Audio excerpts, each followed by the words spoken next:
Binge Audio. Salut, c'est Thomas Rozek.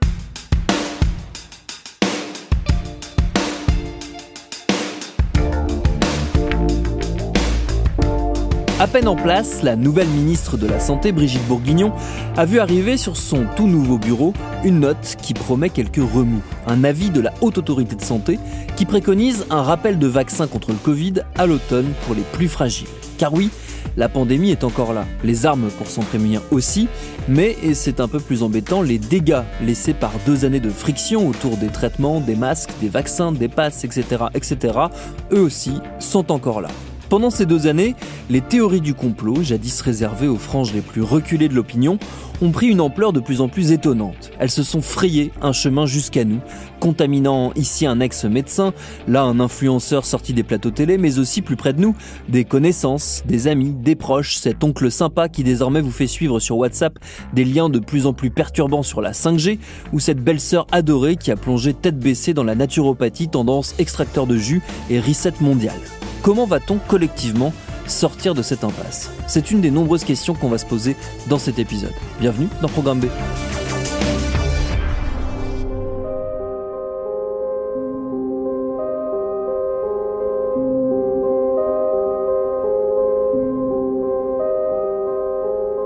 Notre invité, c'est mon confrère Anthony Mansuy du magazine Society. Il vient de publier chez Robert Laffont un livre passionnant, une enquête baptisée Les Dissidents, le résultat d'une année entière passée à arpenter ces communautés qu'on appelle tour à tour les conspirationnistes, les complotistes, les théoriciens du complot. Et forcément, j'ai eu envie de savoir pour commencer pourquoi les membres de ces communautés, a priori pas très fans de notre belle profession, ont accepté de parler à un journaliste.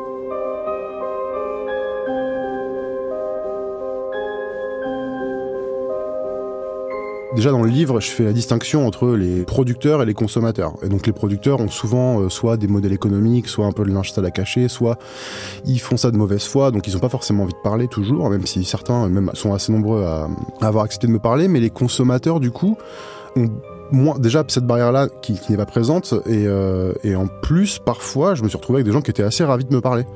D'autres qui disent « super, c'est génial et tout, on va pouvoir parler, etc. » Alors ça veut pas dire qu'une fois que le contact est pris, il n'y a pas 2 heures de discussion au téléphone ou au café pour pas forcément les convaincre, mais leur expliquer ma démarche. Et donc du coup, ça demandait d'expliquer ce qu'était Society, le magazine pour lequel je bosse, qui est un journal indépendant, ou en tout cas qui n'est pas adossé à un groupe industriel. Leur expliquer aussi ma démarche, qui était une démarche vraiment de comprendre, c'est-à-dire que eux étaient pris ou sont toujours pris dans la guerre culturelle du Covid, en fait, qui était sur Internet à poster. Enfin, c'est une guerre du poste, en fait, cette guerre du Covid, enfin sur le terrain des réseaux sociaux. Donc ils étaient pris là-dedans à se faire pointer du doigt en permanence. Et du coup, moi, quand je leur ai dit que j'étais pas d'accord avec eux, je leur promets pas du tout un truc bisounours, on est d'accord sur tout. En revanche, je suis pas non plus là pour les pointer du doigt. C'est-à-dire que je changerai probablement pas d'avis en discutant avec eux, mais en tout cas, j'ai envie de comprendre leur parcours, comprendre en fait le point de bascule, quoi. Les gens aiment bien parler d'eux, en fait. Enfin, je sais pas à quel point c'est vrai sur toutes les pratiques journalistiques ou tous les types de rubriques, mais les gens aiment bien parler d'eux en règle générale. Et d'autant plus quand le journaliste, en l'occurrence moi, arrive avec des intentions qui peuvent paraître louables. Après eux, en fait, j'ai déjà des gens qui m'ont dit qu'ils étaient pas forcément contents de la manière dont ils avaient été portraitisés, mais ça, après, on s'en fout. Enfin, je veux dire, moi, j'ai pas du tout je leur dois rien, en fait. Je leur dois juste d'être factuel et équilibré et nuancé, quoi. Et donc, du coup, ouais, ils acceptent de parler assez facilement, en fait. Il y a eu évidemment des refus, il y a eu des fois où j'ai passé 4 heures au téléphone avec quelqu'un pour finalement me prendre un refus derrière, mais en règle générale, ça a été.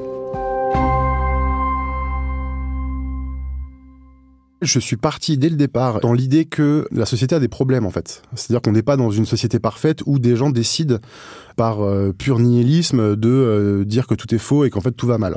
Les conspirationnistes vont souvent penser que les journalistes, puisqu'ils défendent le statu quo, en fait ne seront pas à même de le reconnaître.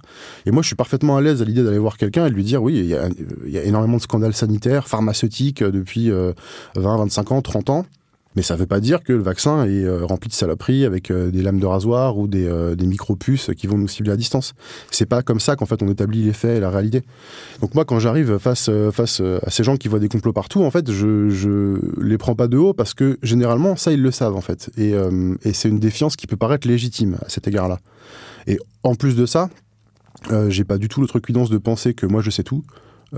Que les journalistes savent tout, on s'est tous trompés en tant que personne, on a tous cru des trucs faux, On a tous été dans la mauvaise direction et les parcours de vie en fait sont pas forcément linéaires. Quand on peut, il y a plein de gens chez qui ça a été une lubie pendant 1 an ou 2 et ils sont passés à autre chose derrière en fait. Donc j'arrive pas, disons, auréoler du sceau de la vérité absolue et éternelle face à des gens débiles qui croiront jamais la vérité quoi. J'ai vraiment envie de les comprendre quand j'y vais quoi.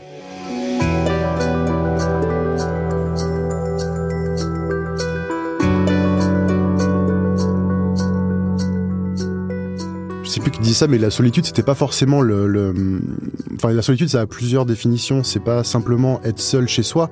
On peut très très bien être seul, mais entouré des autres. Et en fait, c'est plus ce type de solitude-là que j'ai vu chez les gens, c'est-à-dire des gens qui se sentaient jamais à leur place, jamais pris dans le moment présent, jamais de joie, jamais le sentiment que la vie n'a pas forcément énormément de sens non plus. Et c'est comme ça que beaucoup sont arrivés vers le conspirationnisme, c'est-à-dire pour remettre un peu de sens dans les événements, dans le cours de l'histoire, et aussi peut-être se sentir un peu plus inclus dedans. Et puisque les récits de la société dominante, ils ne s'y retrouvaient pas, ou ils ne s'y retrouvent pas, ils ne trouvent pas la place dans ces récits-là, la méritocratie, le ruissellement, même la lutte contre le dérèglement climatique par exemple, ils ne voient pas vraiment leur place là-dedans, ils sont allés vers ces autres récits-là qui leur disent en fait vous pouvez être l'avant-garde, les trouveurs de vérité, les chercheurs de vérité, c'est extrêmement valorisant pour eux. Et en plus, il y a des communautés qui existent sur internet qui sont dédiés à ça, et ils peuvent les rejoindre et se sentir partie prenante d'un tout. Ce qu'il faut quand même dire, c'est que ce sont pas des communautés qui sont basées comme la famille, les groupes d'amis sur des liens très forts. C'est des communautés idéologiques. Ce sont des relations peu profondes en fait. C'est pas et ils se rendent compte aussi dans ces communautés-là assez rapidement que les amis qu'ils croient avoir sont pas nécessairement toujours des amis.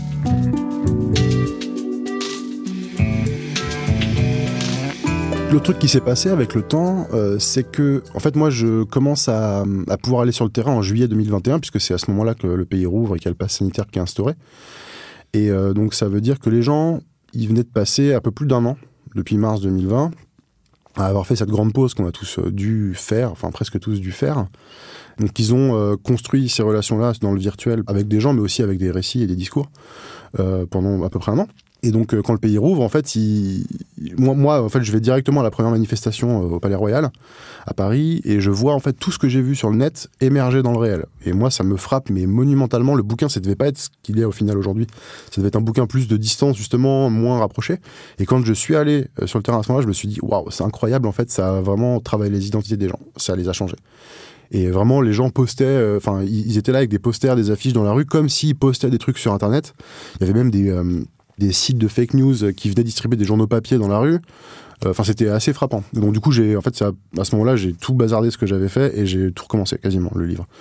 Et un des grands enseignements que j'ai pu tirer de ces rencontres-là, c'était que les gens avaient divorcé de la société dite mainstream ou dominante et pour créer ce qu'ils appellent le nouveau monde, qui est en fait pas le nouveau monde où on crée des nouvelles institutions, où on essaie de chercher le plus grand bonheur pour le maximum de monde possible, mais simplement en fait faire un espèce de travail de transcendance individuelle et de créer le nouveau monde pour soi ou pour des petites communautés autour de soi. Et donc du coup, j'ai vu des gens passer d'agents immobiliers à Bruxelles à maître yoga en hypnose dans le sud de la France en 4-5 mois. Et en fait, elle y trouve, cette fille-là qui s'appelle Alessia, elle y trouve 100 fois plus de sens dans sa vie. Et le problème, c'est que tout ça, c'est basé sur l'idée qu'on va bientôt passer à la conscience 5D et qu'il y a des saloperies dans le vaccin, quoi. Et malheureusement, c'est pas le cas. Et donc, je sais pas à quel point ça sera solide, mais en tout cas, il y a cette recherche de sens, de communauté qui est extrêmement présente et à côté de laquelle on passe pas mal, en fait. Si on ne passe pas du temps avec les gens et qu'on n'essaie pas d'aller voir les raisons profondes qui font qu'ils vont là-dedans. Et en plus de ça, moi, en tant que journaliste, et en tant que citoyen, en fait, en tant qu'être humain en 2022 en France, je peux pas forcément leur donner tort à 100% sur cette recherche de sens. On se pose tous cette question-là à notre niveau. Et donc, du coup, ça pose aussi la question de comment la société peut créer des projets, comment la société peut être réorientée vers la création de grands projets qui pourraient réinjecter un peu de sens dans la vie des gens.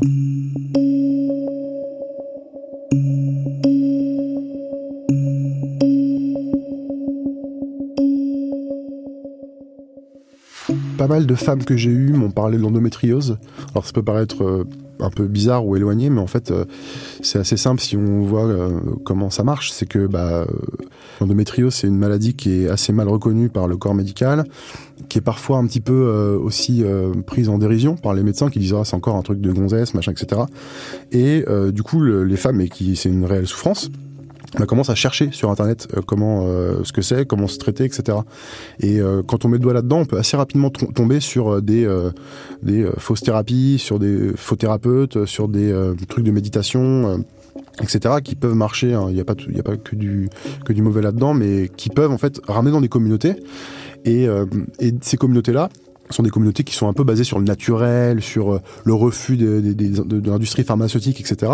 Et du coup, quand on arrive en 2020, où il faut se reposer sur le gouvernement et l'industrie pharmaceutique pour sortir d'une énorme crise, il y a cette terreau de défiance qui existe déjà. C'est revenu assez fréquemment, en fait, ce truc de l'endométriose comme point de départ. En tout cas. Mais ça, il fallait aller voir les gens pour le voir. Et encore une fois, c'est pas forcément tout le monde. Mais en tout cas, c'était intéressant de le voir, et je pense que ça pourrait être intéressant que des chercheurs se penchent là-dessus en prenant des outils plus de la recherche pour confirmer ou infirmer ça. Chez des hommes peut-être un peu plus âgés, c'était une forme de recherche d'héroïsme.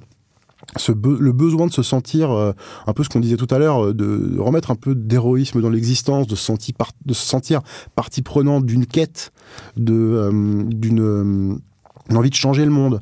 Il y a ça aussi. Et après, on peut aussi parler des scandales pharmaceutiques qui vraiment revenaient tout le temps. J'ai beaucoup eu aussi de gens qui m'ont parlé du référendum de 2005 sur le traité de Lisbonne, comme du moment où ils ont senti que en fait, c'était un vrai viol démocratique. C'est le mot qui a été employé une ou deux fois par des gens. Et à ce titre-là, je pense qu'on peut à minima leur donner raison. C'est jamais des gens qui sont passés du rationnel invétéré aux conspirationnistes qui n'en démordent pas du jour au lendemain. C'est toujours en fait des parcours de vie, des petites pierres, des petites briques qui sédimentent au fur et à mesure dans le parcours des gens, mais qui du coup sont relatifs à la pensée magique, à la défiance vis-à-vis des institutions, au conspirationnisme aussi, mais qui étaient en compétition jusqu'en 2020 chez ces gens-là, avec le calcul rationnel du quotidien, c'est-à-dire il faut emmener les gosses à l'école, et si devant les parents d'élèves je me mets à parler du 11 septembre ou de Pfizer, je vais passer pour un fou, donc je vais pas le faire, et puis ça se trouve c'est faux ce que je pense et tout. Et en 2020, tout le monde a fait une pause, et on a eu le temps d'explorer un peu tous ces trucs-là, et je pense que même des gens pas conspirationnistes, et moi le premier d'ailleurs, on s'est posé beaucoup de questions en 2020. J'ai pensé à remettre ma vie en question, qu'est-ce que je voulais faire, est-ce que je voulais m'engager vers ci, vers ça, changer de métier, enfin c'est des questions qu'on s'est tous posées puisqu'on a eu le temps. Donc maintenant, imaginons ceux qui avaient déjà ces graines de défiance et cette manière de cartographier le monde qui est pas forcément toujours juste. En fait, eux ils ont exploré ça, et nous on a exploré autre chose.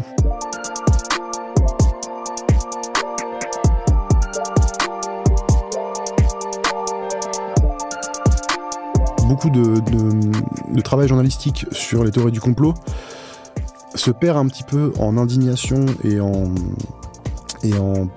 pointage de doigts, désolé pour l'expression pas terrible, parce que en fait on va pas chercher les ressorts idéologiques qu'il y a derrière. Et c'est ça le plus important, je pense, c'est que il faut expliquer ce que c'est que ce mouvement, qui est un mouvement idéologique, qui est un mouvement politique.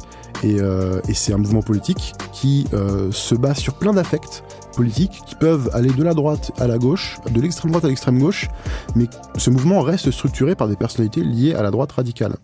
C'est très important de le dire.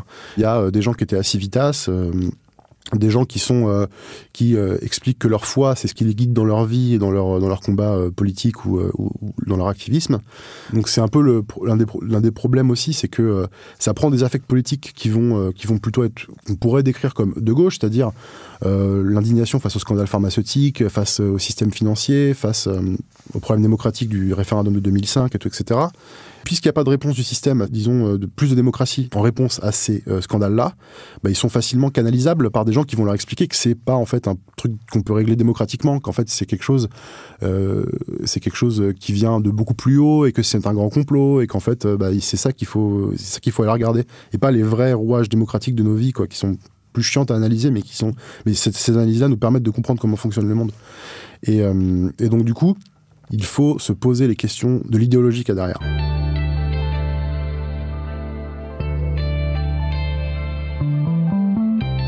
c'est pas une sorte de faute morale de la part des journalistes, c'est parce qu'en fait on est dans un flux de l'actualité qui est complètement délirant, il y a la course au clic, il y a la course au scoop, que les modèles économiques sont en train de s'effondrer, que les gens n'achètent plus la presse, que les gens ne s'abonnent plus à la presse, que le distributeur principal des informations,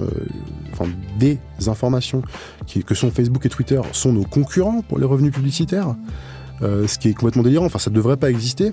Donc c'est pas une faute morale de la part des journalistes, c'est simplement un écosystème qui est totalement, qui nous conduit à une catastrophe en fait. Et la catastrophe, on est en train de la voir se dérouler sous nos yeux avec toutes les théories du complot et la désinformation sur le Covid depuis 2 ans. Cela dit, effectivement, même si je pense que le fact-checking est il faut continuer à financer ces efforts-là, parce que lorsque les gens chercheront des arguments, ils pourront les trouver grâce à ce travail-là qui a été fait.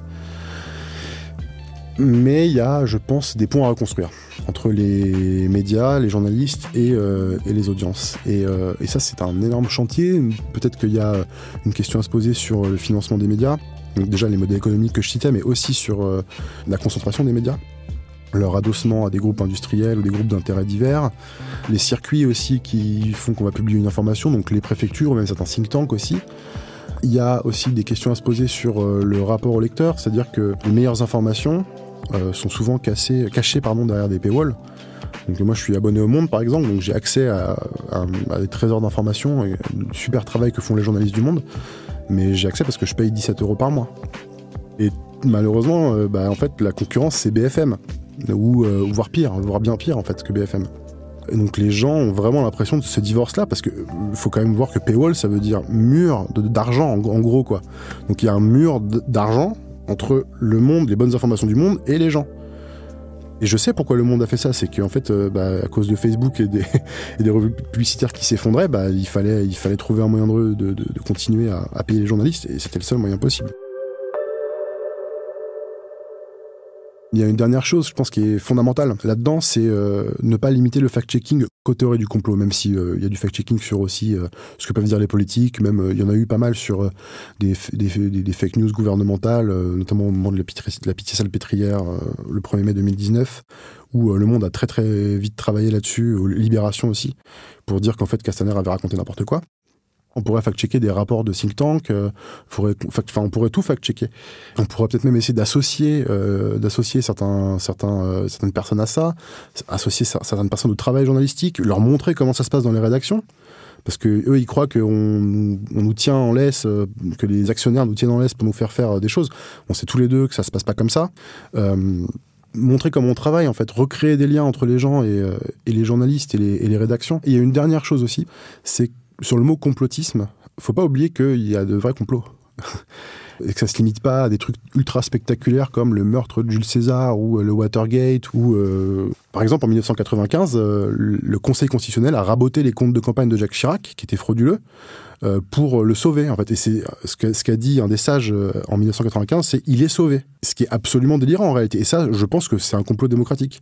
Le traité de Lisbonne en 2007, on peut voir ça comme un complot démocratique contre les électeurs français qui avaient voté contre en masse, contre ce projet de constitution européenne. On peut voir aussi Total, qui depuis les années 70 en fait a caché les effets négatifs de leurs activités sur le climat et sur les écosystèmes comme un complot, puisque c'est un complot qui a comme conséquence l'augmentation des températures, et qui va avoir en cascade des conséquences mais dramatiques et bien pires que n'importe quelle théorie du complot. Et donc je pense qu'il faut arriver à reconnaître tout ça comme des complots, pas juste comme des scandales qui sont déconnectés les uns des autres, parce qu'en fait si on le voit ça comme des complots, ça pourrait faire l'effet inverse de ce que sont en train de faire les théories du complot aujourd'hui, qui elles sont fausses, et en fait finir par faire passer pour ce que sont réellement, ce que nous on appelle théories du complot, ce qui sont des fantasmes. C'est des fantasmes sur des conspirations qui n'existent pas, et à force que les gens aient l'impression qu'on ne reconnaisse pas ce que eux perçoivent comme des complots, ils vont se dire qu'en fait déjà on est les alliés des élites, des capitalistes, de ce que vous voulez, et qu'en plus on cherche à leur cacher des choses. Et ça, c'est dramatique. Et je pense qu'on a ce travail-là à faire, nous aussi, peut-être de réflexion et de remise en contexte permanente.